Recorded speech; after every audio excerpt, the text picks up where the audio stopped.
Hi Hillcrest students. Welcome to Miss Tellup's library. I'm Miss Tellup and this is my library. I know you guys are learning from home and can't be with us in person, so I don't want you to miss story time, and I miss getting to interact with you too. So let's dive into this week's story. It's going to set the tone for something that we're doing in the library all year long this year. This story is called The Day You Begin by Jacqueline Woodson. It was illustrated by Rafael Lopez. Now, this week we began school.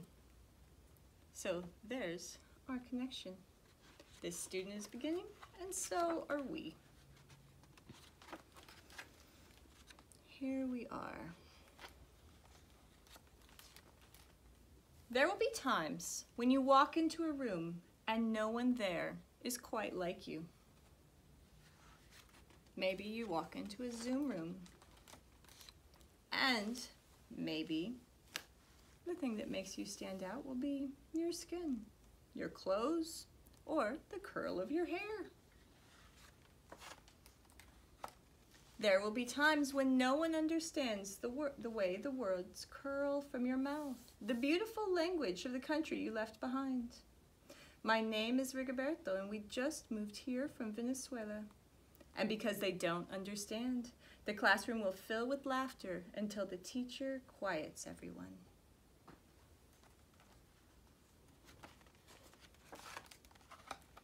Rigoberto from Venezuela, your teacher says so soft and beautifully that your name and homeland sound like flowers blooming the first bright notes of a song.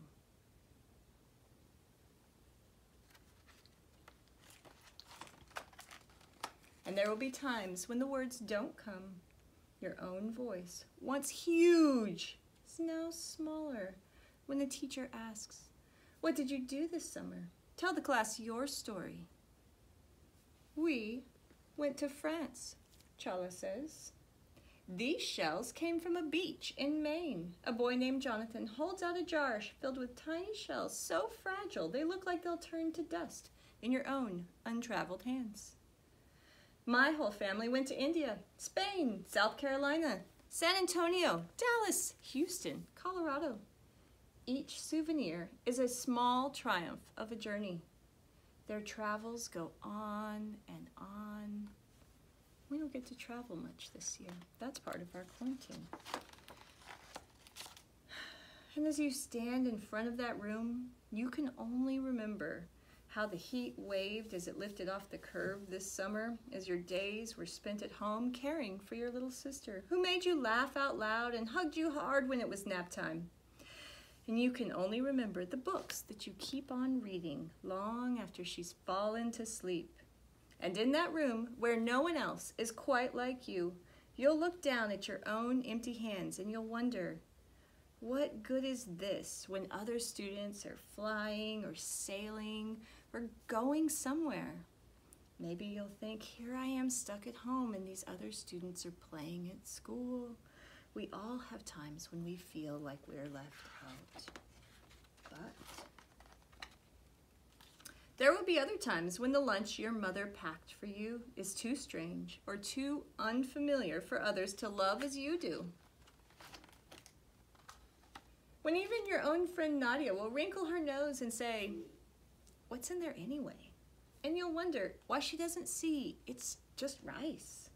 It's beneath the meat and the kimchi, and you'll wonder why she doesn't remember that rice is the most popular food in the world, and lots of people eat it.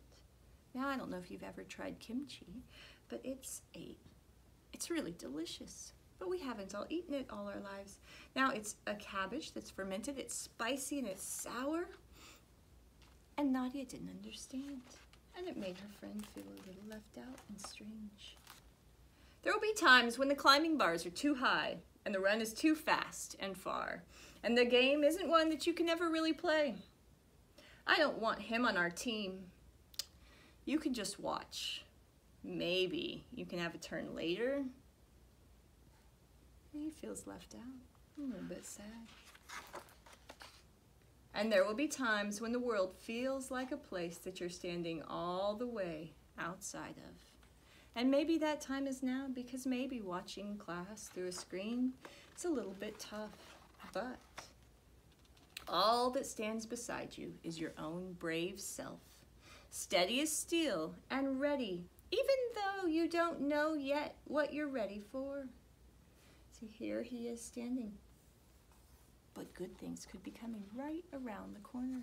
We're all learning a lot about how to be in our homes with extra time and how to study and learn things on our own.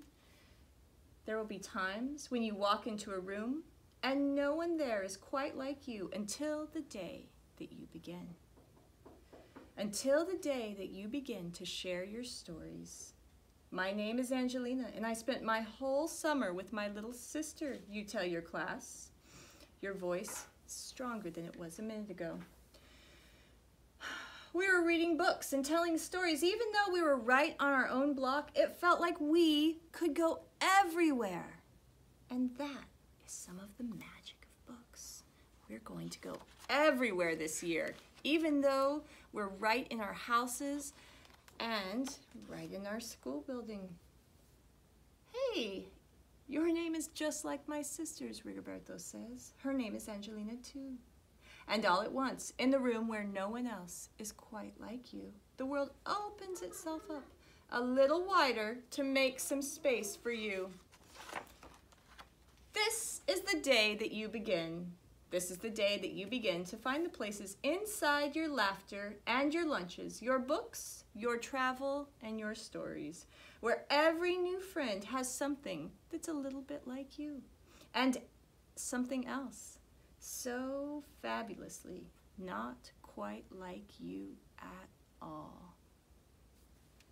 All of us have things that we have in common, and everyone has something that makes them just themselves. And when we share our stories like we can through this video and through your comments, and we get to talk to each other on Zoom or we send emails, we can still make those connections, and we can still make the world seem like it's smaller, and we can still feel like we belong together at school. It's going to be a strange year, guys, but this is the week that we begin.